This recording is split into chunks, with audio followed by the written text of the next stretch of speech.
Three, two, one, and we are live. And welcome back. All right. Well, tonight's kind of freeform. Tonight's a bench doctor special. We scheduled it as sort of an Ask Me Anything that he's talked about in the last 2-3 months. How long have we been doing this, Scott? A long time, yeah. All I know is I've got 25 hours of videos up on YouTube, and I'm tired. But we wanted to circle back, answer questions from folks, let them let you guys ask them. But as a bonus, Scott seems to have found, and he doesn't have it entirely in frame, and really ridiculously weird old, nobody's got one except for now Scott, French police pistol that was sold to the Nazis in the Second World War. And it has all the proof marks and whatnot that he found from some random poor kid who didn't know what he had and decided that he didn't want it anymore. So I think what we should start with is Scott walking us through the parts, put it back together. Okay. Hopefully. And then move to the Q&A. All right. That work for you, Scott? Yeah. No, I was, we had talked about milsurp guns and where to get them and kind of all about them. A month or so back, and I was perusing a local board the other night, and saw this thing, and I'd never heard of it. It's called a MAB Model D, and it's a copy of a Browning 1922, which is derived from the Browning 1910. And I saw it and I thought, well, that's interesting. As a French gun, I wasn't that enamored with it, but then I found out if you look at it carefully, it has the stamps, the Waffenmark stamps on it, which means that it was been taken in by the German army at some point. And if you notice right here, I don't know if that's going to come through, but there's a Waffen stamp right there. And then there's one on the frame right here. And so I was sort of enthralled with it because I don't have any French guns, especially from the World War II era, which I sort of have a focus on with my collection. So I went down and took a look at it and picked it up. And the grips, it needed a ton of work. It was a rattle trap, and the safety of the slide wouldn't stay locked back, and the grips looked like Lay's potato chips. So I went online and found all of the springs and the little detent that was missing, and a set of grips. I had to modify them. They're not perfect, but they work much better than the originals. And so I brought it home, and I've been just I'm going to take it apart and clean it a little bit tonight. It's in pretty decent shape. I've cleaned it once, but I wanted to oil and grease everything. And so I figured, well, while people are asking me questions, I'll keep myself busy by kind of going through this old thing and cleaning it up and putting it back together. But it's really just kind of a neat old tool. And it reminds me of the Webley last week, because you can see the machine marks. This was never... It's rough, you can feel those ridges. So it was never polished and refined like I'm sure that a commercial MAB Model D, before or after the war, was probably much better finished than this one was. And I don't know if this was a screw you to the Nazis, here's the worst that we could do, or the Nazis were saying, give us, 10 million guns and just make them work. I don't know, and I'm hoping this wasn't sabotaged and blows up in my hands. But anyway, that's kind of the backstory on the thing. And it's really an interesting old gun. I'm going to just sit here and oil and grease while I work. But, this is the barrel, and it's interesting to see these ridges in it correspond to ridges in the barrel right here. You probably can't see them, but the barrel, you have to do this sort of Jenga thing to get it to be captured by the frame when you go to put it together. This is right here. Get the dog hair out of there. But you have to spin it so that these ridges, of course, are capturing this end of the barrel. And then this is the feed ramp here, but just really an interesting, I'm not familiar with the old Browning designs, after the 1911. So it was kind of a fun adventure for me. Just so I can clean the crud off that feed ramp. A lot of times if you're cleaning an old gun, or if it's not feeding ammo properly, take a look at this part of the barrel. 1911s, a lot of people take a Dremel tool and polish this to get it to feed hollow point ammo. A lot of these old guns weren't made for hollow point ammo, so sometimes you can polish that, and that will help feeding issues. But so it's kind of an interesting old thing. So I'm going to go ahead and put a little oil on these pieces and just put it back together. And while I do that, I'd be happy to answer questions or talk or not talk, whatever people would like to do. So Nigel is kind of up there with, so it's a locking block or a blowback? Yeah, well, it doesn't have a locking block. So I think it's just a straight up blowback design. Let's see, where does this go? Yeah. Where's the trigger go on this thing? I remember once putting this back together, you have this little pin that's got to drop down into that trigger, and then you've got to then line this little ramp up with this little spring.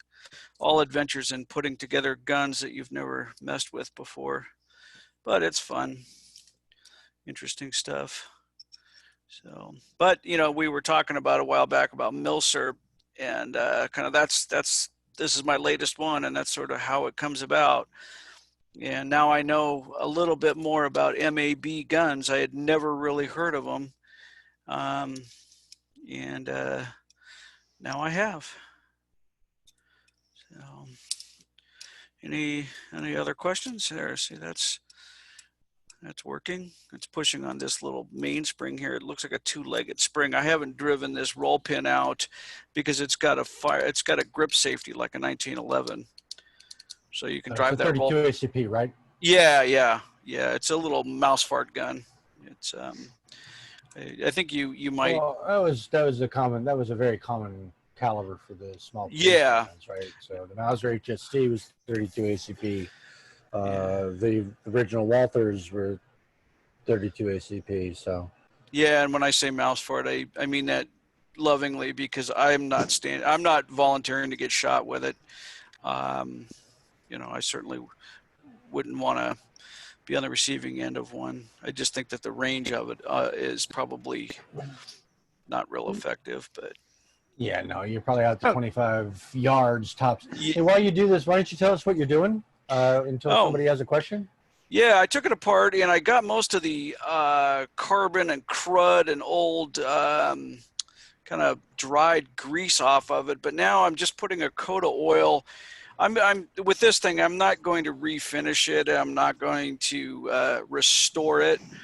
I'm just going to try to maintain it as is, you know, warts and all, because you can really devalue a gun by, you know, doing too much to it. And then a lot of these old wartime roll marks, when you go to refinish these things, like this little Waffen mark, you know, if you were to polish this too much, you would round off the crispness of that image and blur it a little bit, and becomes, you know, hard to see. And that's kind of the value of the gun. So you're better off just leaving them alone. So I'm just making sure all of this old metal, anywhere where the finish has been worn through or rubbed off, these bare spots, just get a little bit of oil to keep them from rusting when I put the grips back on. You know, if it sits in my safe for 6 months or a year without being used, I don't want it to dry out and or get, you know, moisture on it. So I'm just making sure it's got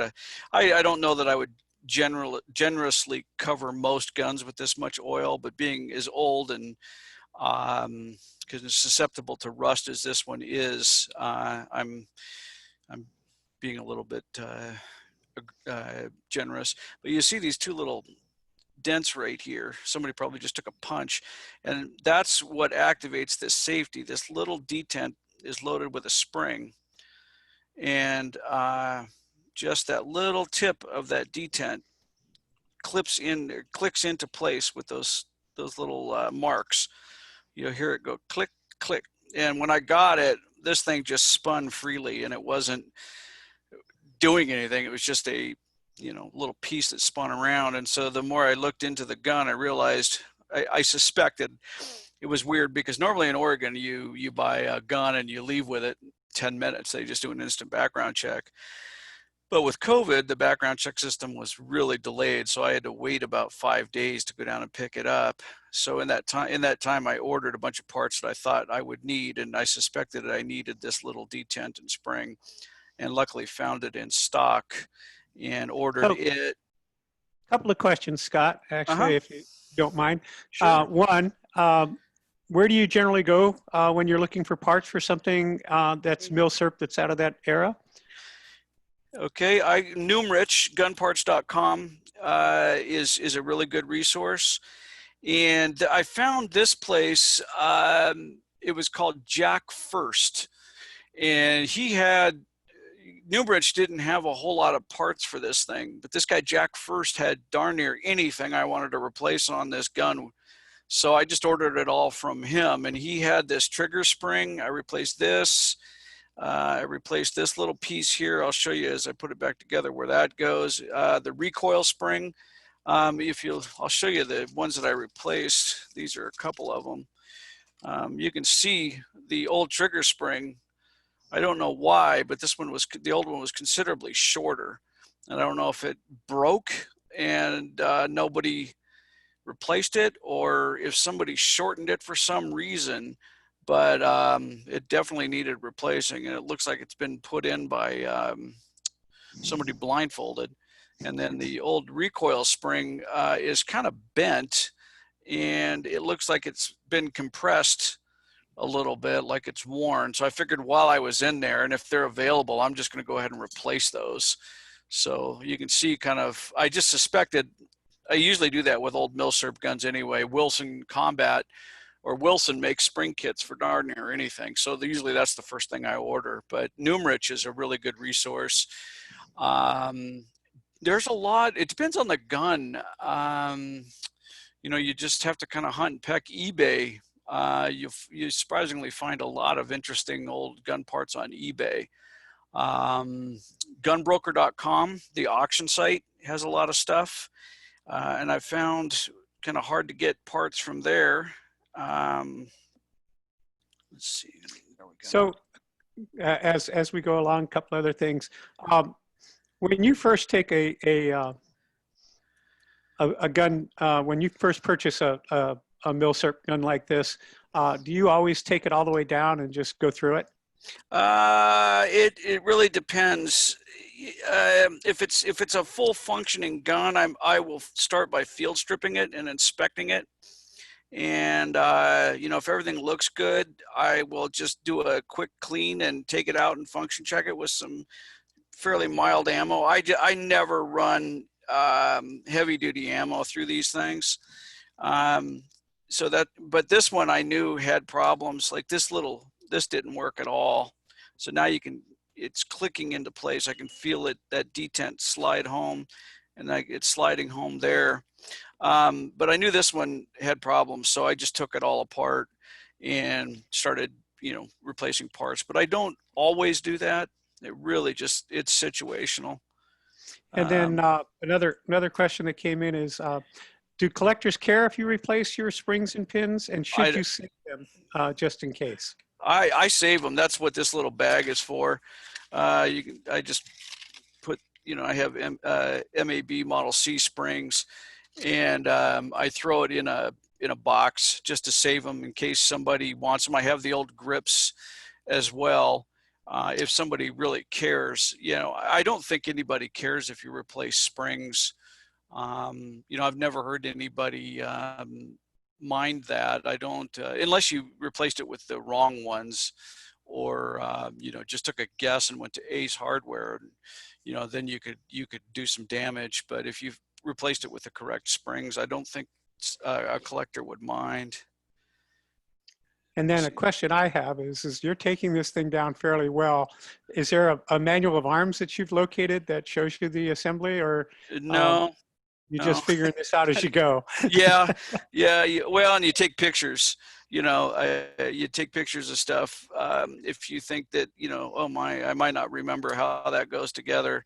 Um, so I take pictures, and then I have a pretty good memory. Once I've done it once, I can figure it out. But yeah, you see this spring, that may have been why that trigger spring was shortened, is because this piece was missing. And this goes into the back, and it mates to the frame right there. And so that was missing when I got the gun apart, and so I replaced that. And I think that may have been a source of a lot of the problems with this thing, because that's the trigger spring. So it's kind of a fun adventure to get into these things. It was frustrating as heck to figure out this barrel reassembly, and as I go, I'll show you why that is. But so when you put this together, you slide the rails on, and then you have to make sure that this little that little pin piece that I replaced goes into the hole right there. Just make sure that aligns properly. And then you have to keep a little bit of tension on that, that trigger spring. Then you slide your barrel in, and you have to sit here and rotate it to catch. You can't see it, but you have to catch these threads. Let me slide that off. And you'll have to bear with me. I'm not real good at it yet. I have only done it a couple of times, but it's a weird, counterintuitive thing for me, because I'm so used to more modern weapons or the 1911 design. But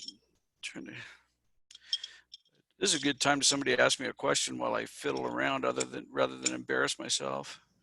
So see, that's slid into place. Eve just paid you a compliment saying that she's impressed that you can talk and do that at the same time.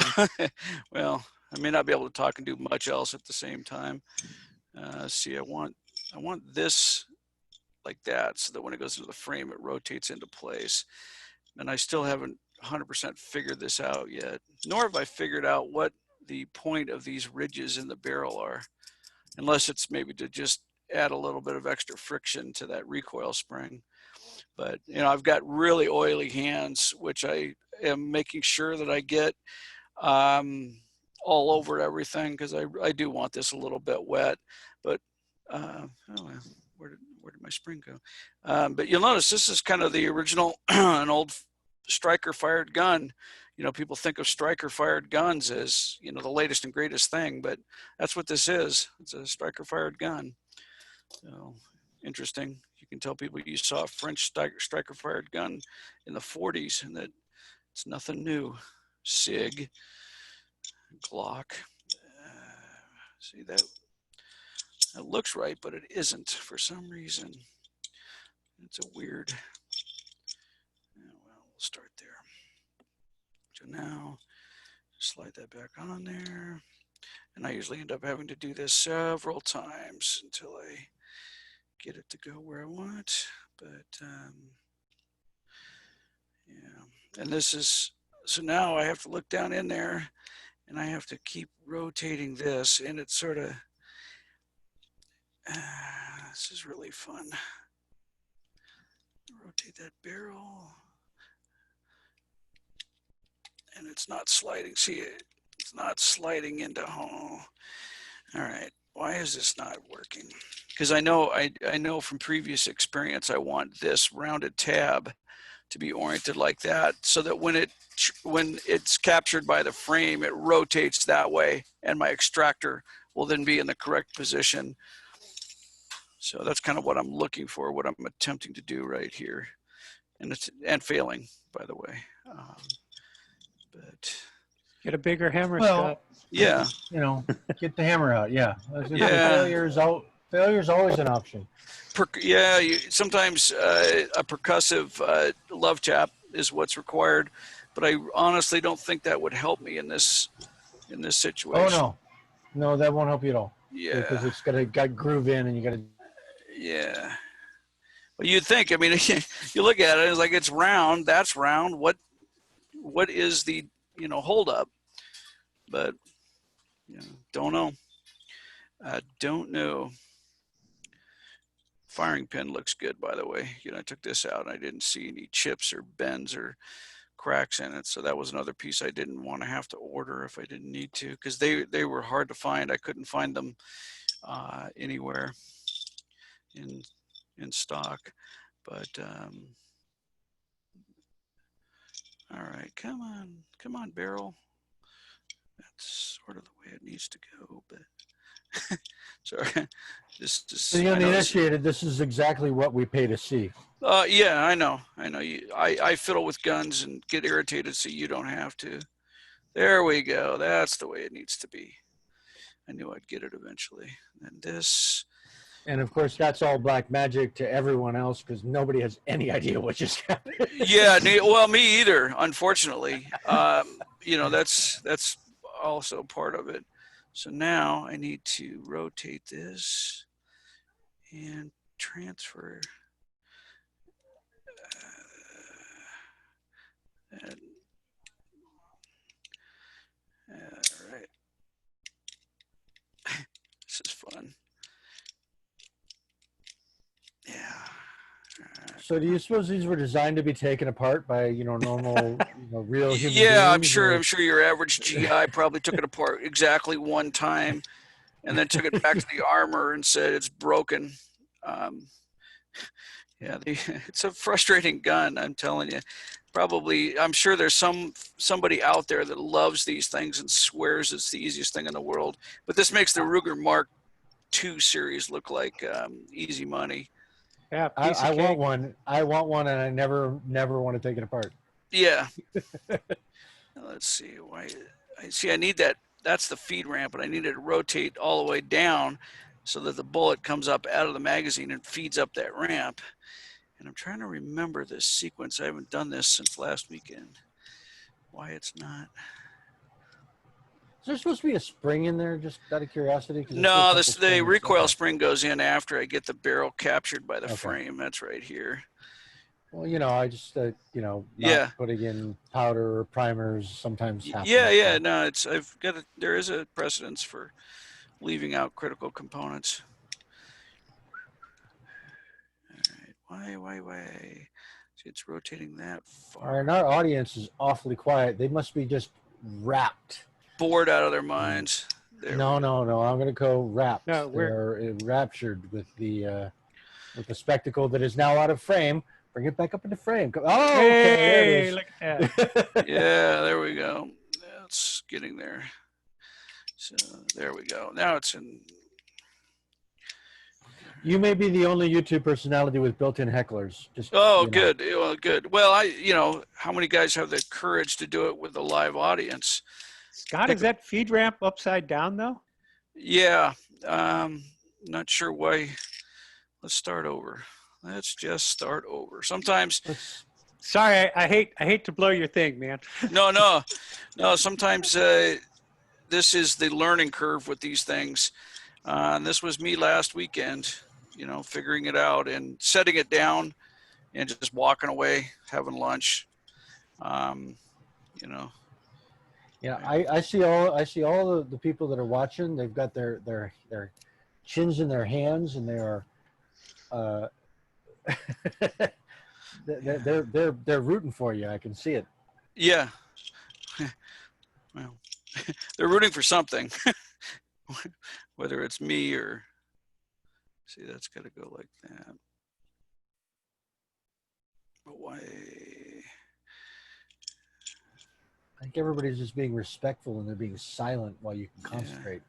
And I'm just here, heckling. Yeah, to see if you can make it worse. Well, you haven't stabbed yourself yet. Yeah, true. Yet.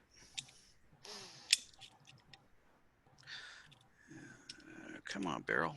Go home. If we were doing this as an actual YouTube video, this is at the point that Paul would edit all the stuff. Yeah. This is. I knew I should have just left this and just kept my mouth shut and claimed I didn't own this thing. What's the opposite of Schadenfreude? I don't know. You know what? That's interesting. Okay, I just noticed this. I wasn't aware of it before. that feed ramp is on top because this is the way the barrel goes in. See, the writing MAB is oriented correctly.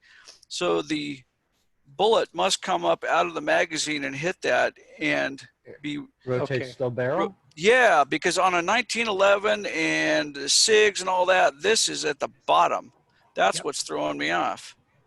Interesting. All right, so when Lonnie asked you if it was Sorry. upside down and you No, said no. yes, it was his fault. It was a We'd good be done by question. now. It was a good question that led to a moment of discovery. So that's interesting. I never paid attention to that. So Lonnie, it wasn't broken. Yeah. Up in the frame, please. We can't see anything. Yeah. There you go. Yeah, you It's my had it. job to make this harder. Well, I had it because then Lonnie threw me off with his, let me grab a drink of water. I was there and then Lonnie. Okay, I'm leaving now. I'm leaving. I'll see you guys later. He sabotaged me. Well played, sir. Well played. Well, You know, I'm a 1911 guy. You know, all the feed ramps are at the bottom. Yeah, as they should be, as John Moses Browning intended, except this is a Browning design as well. Freaking French, It's they a always Browning put things design, ass so yeah, backwards. Oh, be nice. I am. Oh, okay. I'm about to set this down for a minute and just take a few questions before I get angry. All right, guys, ask some questions so that he's got something else to concentrate on. Yeah. Because this might be a gun kind of like the lever gun that just doesn't go back together on camera. Yeah. Yeah. So I got to tell you, Karen agrees with me. She says those darn French are always upside down. Well, if it was Australian, I'd get it. But yes, Karen. yeah, if it was an Aussie gun, sure. Right. Yeah. Anyway, So any tell questions? us what's on your bench tonight. Yeah, tell us what's on your bench tonight. What's on the bench? Well, what's other going than to this gun? What's going to happen after this is I'm going to take apart and clean this monster, which is a SIG X5 Legion 320. 320? Yeah. That's your new one, isn't it? It's clear, no magazine.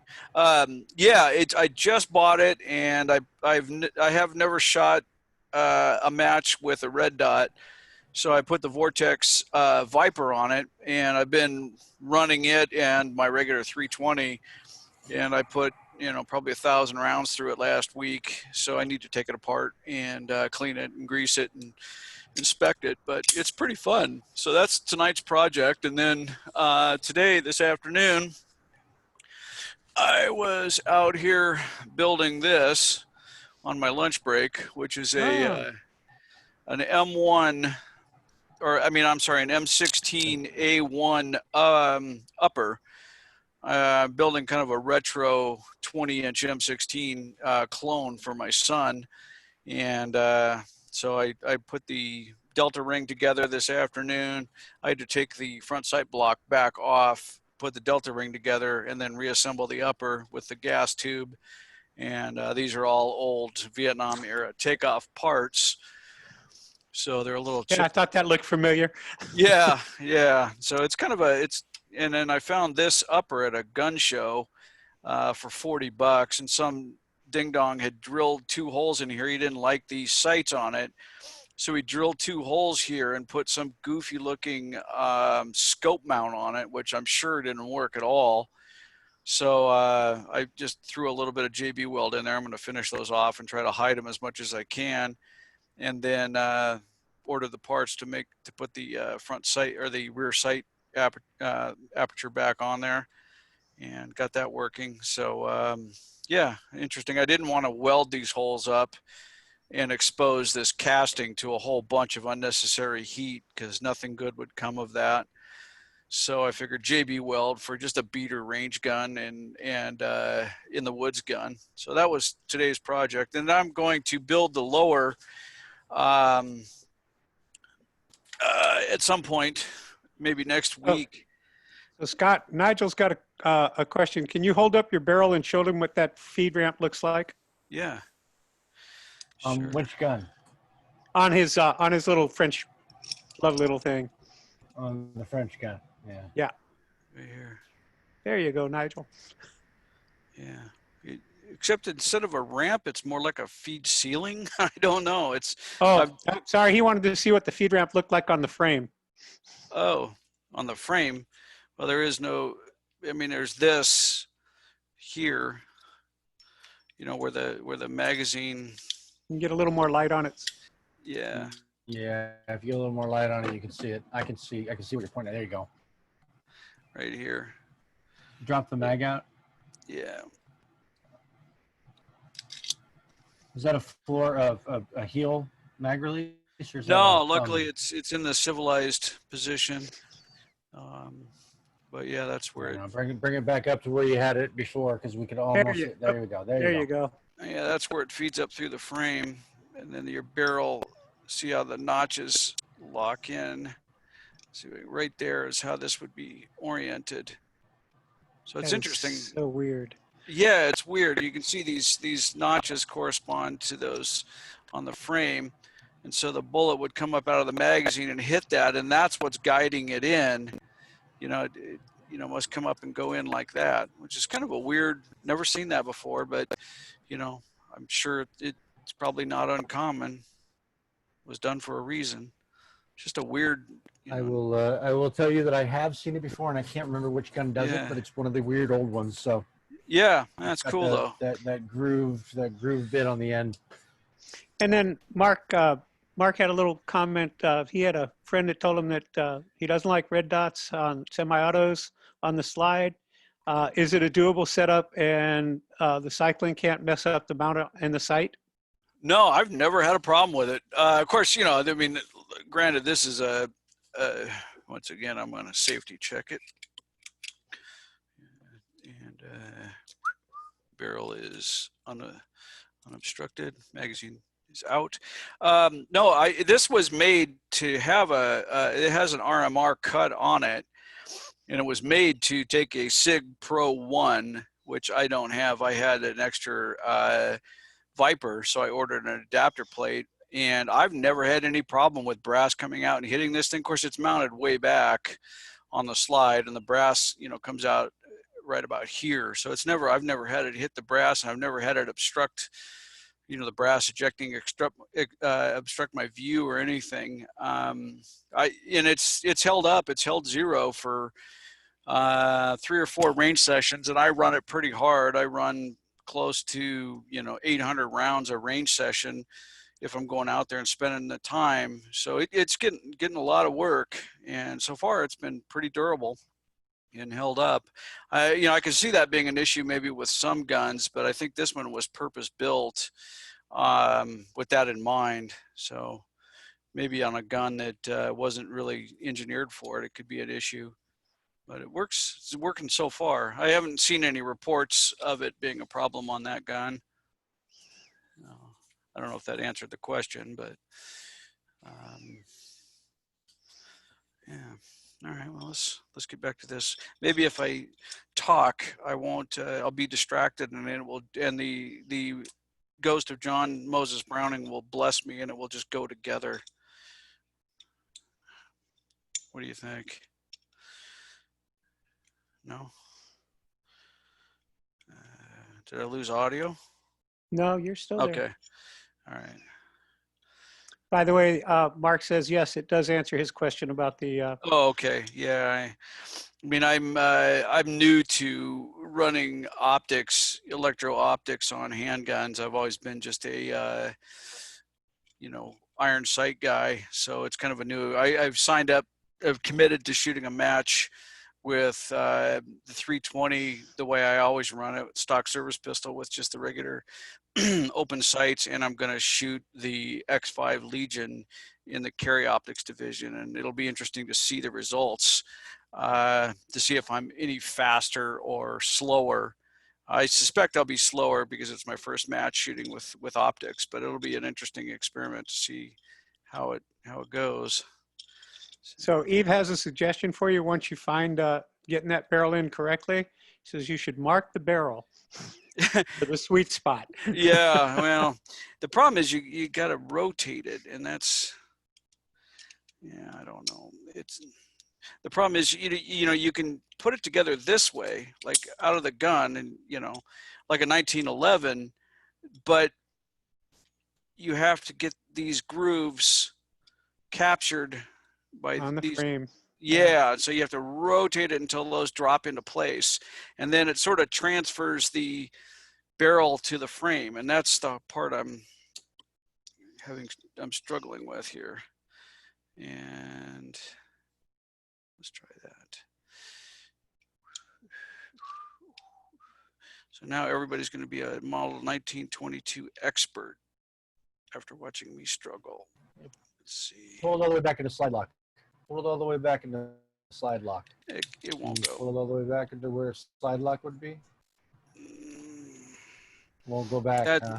That's as far as it goes. So we can hold it. Yeah, I mean, I can see it needs to. There. Okay. Now, all right. There it is. All right, that's in place. Yay. Because Ed talked to it. Ed spoke to it. Ed is the non-critical.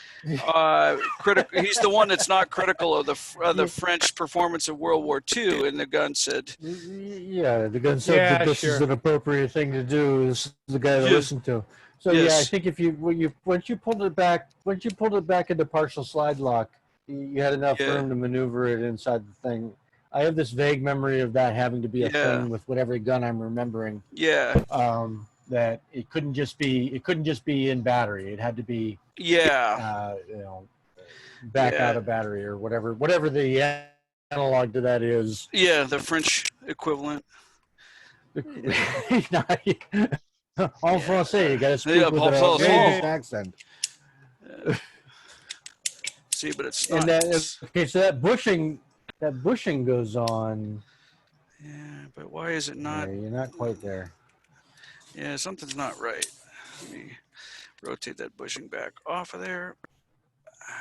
Have you ever done a 1903 or 1908? No, I never owned one. And you know, I'm wondering. I'm thinking that might be what I'm remembering. Yeah, it could be because I'm terrified to take my 1903 apart, so I'm not going to do it just to satisfy your curiosity. But, well, thanks.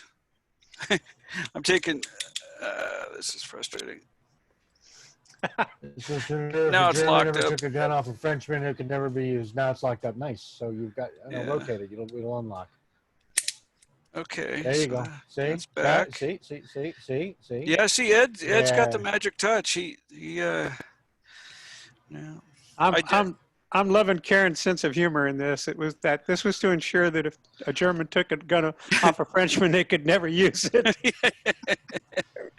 Well. Okay, Karen, keep going. Yeah, well played, lady. Too sensible design. So that bushing, does that screw? No, it just has these lugs on it. These two locking lugs. Oh, I see. Oh, so and then it has this.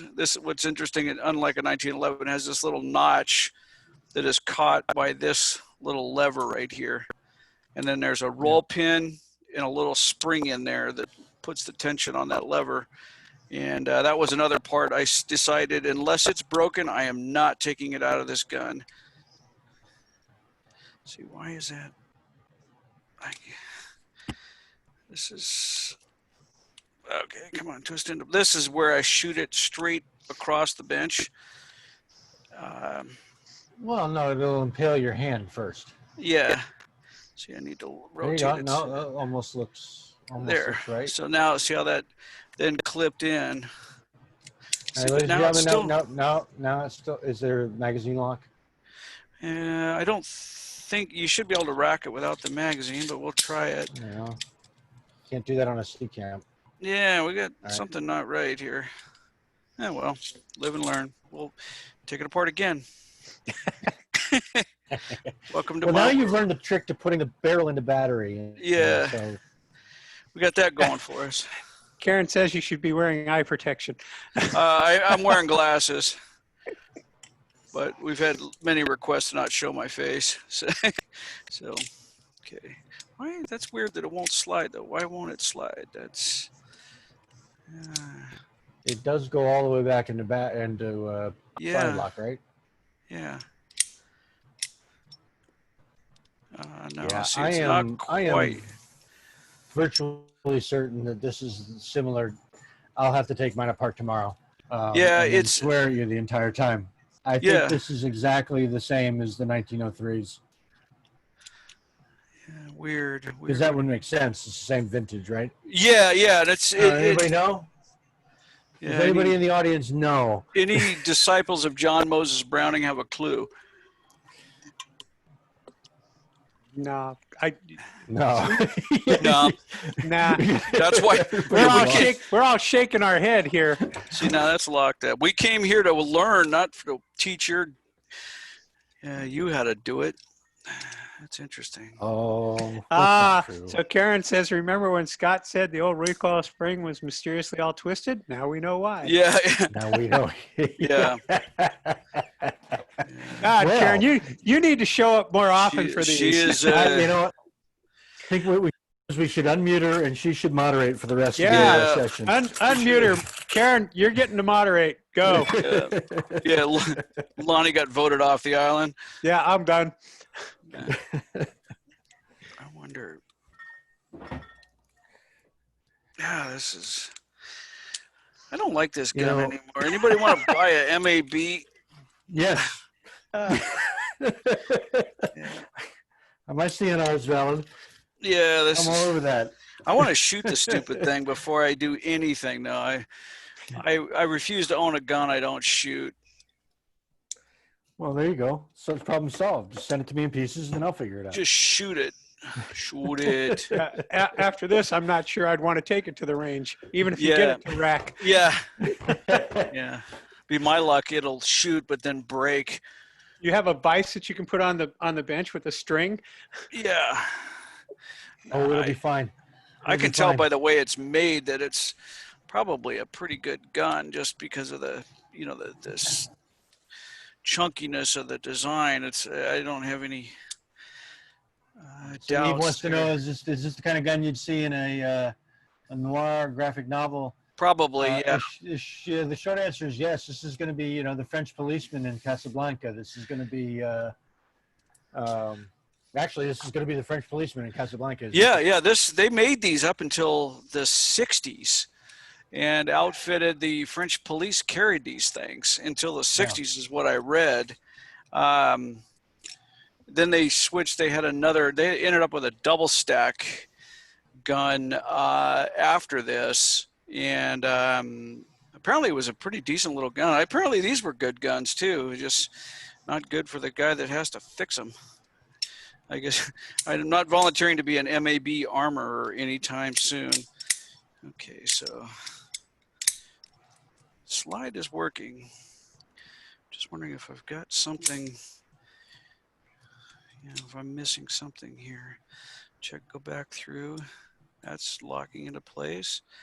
Little spring looks good. I didn't mess anything up there. Just trying to understand it.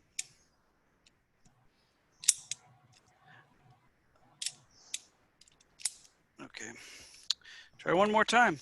Hey, Ed, can you talk to my gun nicely, please? Well, Nigel wanted to know if you put the cap on, does it go on easily without the spring?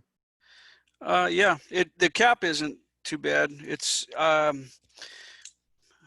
now let's see here. Put that compress. All right.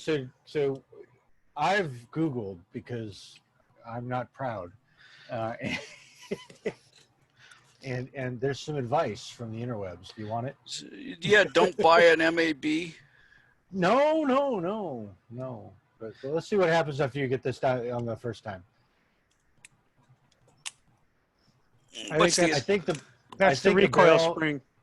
Yeah, I think it's possible the barrel is rotated out of position while you're doing that. I don't think so, because here's your extractor slot. Yeah, no, I think so. Pull it back put it back in the frame. We can't see it. Come on. Yeah, you gotta play nice. Here's your extractor. Here's the slot for the extractor, and I know that roll mark is in this window. So I think the barrel is in the right position, and these notches correspond to those notches in the frame that were right in front of. All right, I can see that. All right. Yeah. So. Instead of rotating it clockwise. Try rotating that bushing counterclockwise to get it to rotate into position then. Well, let's see now. If you Okay, can. so that's in place. And now? Yeah, Oh, so close. I know. That's weird that it. Well, ladies and gentlemen, I think we've stumped him. Yeah, I'll get it. It might take me. Might have to walk away from it for a few hours and come back to it, but I will overcome here. I just don't understand because it's got the grip safety, and I was thinking, well, maybe I need to press the grip safety more, but I'm pressing it, and it's. And that is really weird. So that shouldn't work because the detent's capturing it. Yeah, that's odd. I don't understand what I'm doing wrong. Don't get it. It is interesting that the slide will rack when you have the spring out. Yeah, yeah. I have an idea. Put the old spring in. Yeah. Well, I had it working with the new spring. I had taken it apart before. So what would be, I'm trying to think through, that should be, all right. All right, guys. Well, I hate this gun. Well, let's ask other questions, right? So you've done other stuff other than not being able to put this together. Yeah. Anything else that you want to laugh at, criticize? Because I am open to ridicule after this S show. I think you need to go and do something easy now, Scott. Yeah. Yeah. Yeah, I just found a video just by the way he got it right back together. So. Yeah. See the barrel. No, it's oriented. Where's the old recoil spring? Where's the old recoil spring? It's in here. I don't. Get it out. Get it out. Shove it on there. Let's see if the French had something you don't got. Just as one last hurrah. Just because I'm curious. Just why not? You get all fancy by buying new parts, and maybe it's maybe it just doesn't accept American steel. It wants French. It's French. It speaks with that outrageous accent. All right. Why is that not? That bushing shouldn't be that difficult to orient in there. I don't know. So one question while you're hurrying, somebody, Thomas, just got a CMP-M1. Should he field strip it and lube it before he takes it out and shoots it, or should he just go? Different schools of thought. If you got it from the CMP, fresh out of the box, CMP gun. I would say you're probably okay to just go shoot it because they grease them and their CMP armors have been through them. If I had just bought a grand from a gun show, I'd take it apart and at least inspect it. But I think from the CMP, you're probably okay to run. I would personally probably just take it to the range as soon as I got the box because I wouldn't be able to wait. Yeah. They clean and lube them for you. So I think you're good there. We did have a suggestion from the peanut gallery. Maybe the spring has a tight end and a broad end. Well, it does, and it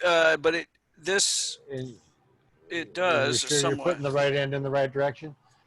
Well, I've tried flipping it over, and it doesn't really seem to. Doesn't help. Yeah. Because on the Makarovs, you have to put it in. If you don't put the spring back on in the right direction, it just never goes. Yeah. It says you can die in a fire mad about it, and it will never go.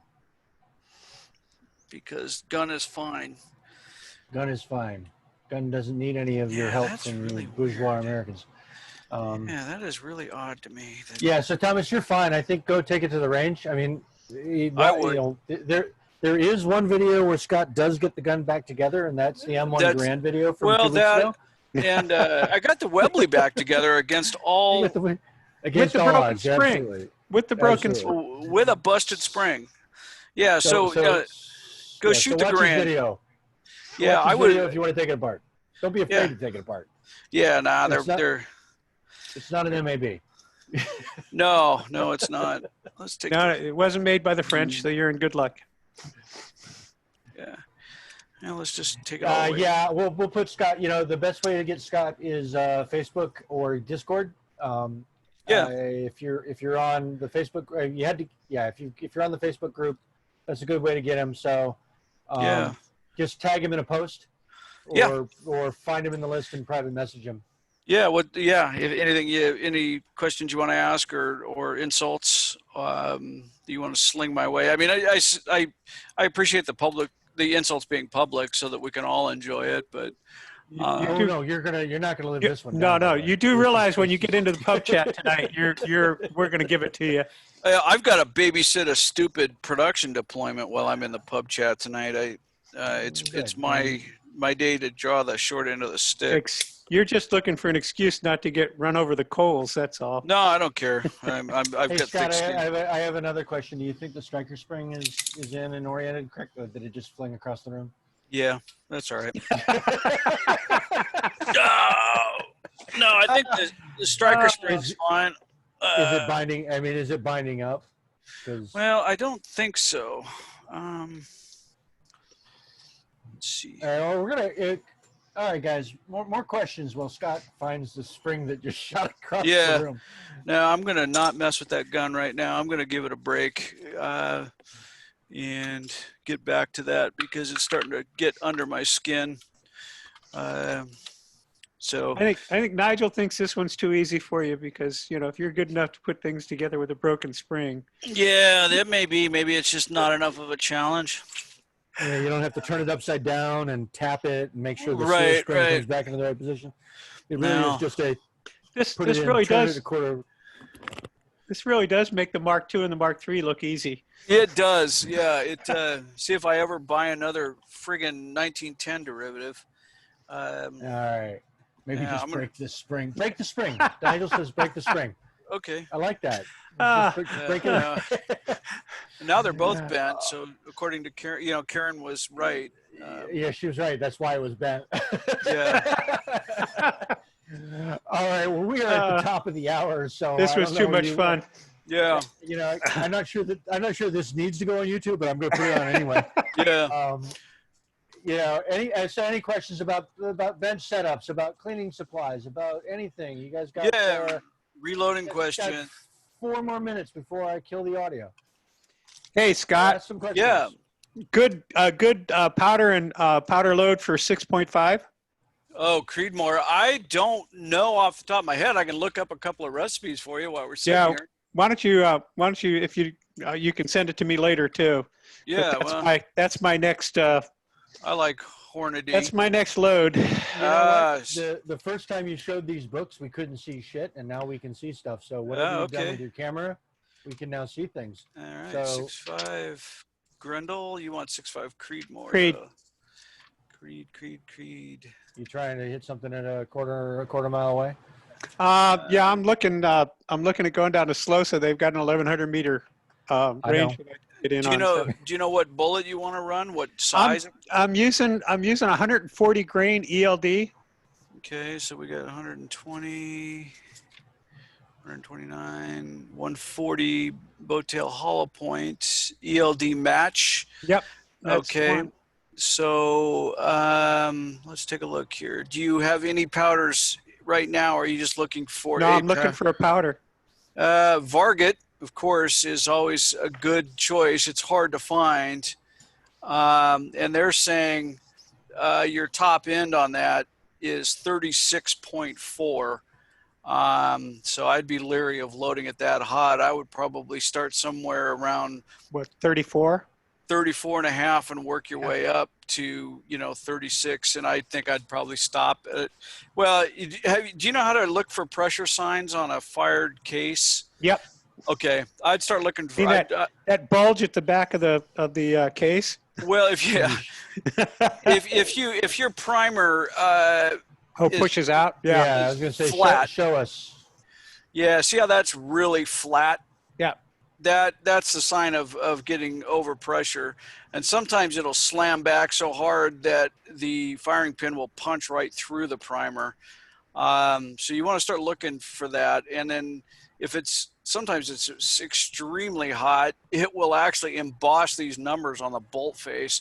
I would probably, if it were my gun and I was just playing around with it, I would load it up to about 36.2 to give myself a little margin. I would probably go from maybe 35 grains, you know, in 0.2 of a grain increments or 0.3 of a grain increments up to about 36.2 and stop there. Because I don't like messing around with the top end, you know, just it for what, you know. Yeah. No, I like to let's- keep. I like to save my barrel and my rifle and my bolt Yeah. and recoil system. So they're So, saying, are there other signs? Are there other signs of overpressure? On yeah, on you can. cartridge? I'm trying to think of. Well, you know, you can see the case bulging, case head separation, where you'll see, you know, damage or bulges down here. Yep. This is And the what round? thickest. What round is that? Yeah, This that's is like a 50 BMG. 50. I was going to say that's Yeah, I was 50. gonna say it's a big, it's a big round. Yeah, and I use it because it's a lot easier than holding up a little, you know, like 223 cartridge. This really, Yeah. you know, you're able to visualize it a lot better. But you know, the brass is thick, and then it gets concentrically thinner. And so if you're starting to see cracks and damage down here, yeah, you're cracking a lot of brass. That's a hell of a lot of pressure. Also, you don't want, you know, if the brass is hard to get out of the case, if it starts sticking in the chamber, you know, you might have some issues there. But okay, so they're saying I can take a picture of this and shoot it to you if you want to Yeah, look do some of that. this load data. And then Lyman, you know, sometimes it's interesting to compare between two different sources. Let's see what they say about 6.5 Norma. I don't know where Creedmoor falls. There it is. There it is. Okay, this is jacketed AMAX. These are based on their bullets, so Right. you're not going to see the ELD in here, but they have Varget up to max 34.5. So you can see almost a 2 grain difference between what they're calling a max load versus what Hornady is calling a max load. Yeah. So it's interesting. So you know, that's why I say I wouldn't, going beyond Hornady is probably into the danger zone, but this is looks pretty conservative. But they're saying 31. So you've got 2 books. Can you tell us why you have 2 books? Because I like to do that. I like to compare between the two, because, you know, this is the same powder and the same bullet weight. So it's interesting to look at Hornady and look at Lyman and compare, you know, and get some idea of, you know, what the different sources say. And then sometimes you'll have, like, maybe Hornady doesn't have these lead cast bullets in it. You don't have any load data for this, so you'd be just going off of 150 grain. But sometimes the lead cast loads are different than a jacketed. So, you know, there's, and also sometimes powders are listed in one source and not the other. You know, like this, say RX-15, is that even in here? You know, like this book isn't even showing it, RX-15. So if you had RX-15 powder, this book wouldn't be of much use to you. But if you have 2 sources, you know, you have more data points to draw from. Can you show us the covers of both of them so that Yeah. folks can get a sense for it? The other thing is in that Lyman book, are they showing you the overall length of the cartridge and bullet at load? Yeah, they all should show you that. Here's your. I wonder if there's a difference between that and the Hornady. I'll take a look. I don't think so, because the chamber really is Chamber going should to. be the same, yeah. Yeah, the chamber's going to dictate that. Let's find it though. So it is interesting sometimes to go through these things and look at. There will be different overall lengths based on bullets, but there is a max overall length of the cartridge that, unless you have a custom chamber, isn't going to get exceeded. Here we go, 6.5 Creedmoor, 140 grain ELD, 2.800. So they're the same. Yeah. But yeah, you can see here, like this 123 jacketed hollow point boat tail is 2.78. So it does vary, but I suspect the 2.8 is the max overall length of a 6.5 Creedmoor. Down here, there's one with 2.485. So yeah, it is interesting though. It's fun to kind of peruse through these things. But you know, these are the 2 I use. This is the Hornady Handbook of Cartridge Loading. This is the Lyman 50th edition. Both are available on Amazon if you want to pick them up, and they're not horribly expensive. They're not like college textbooks.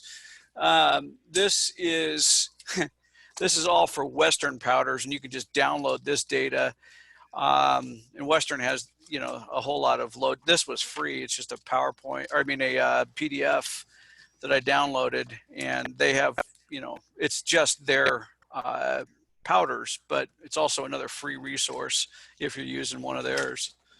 So that's another, I use that one for pistols more than anything. So.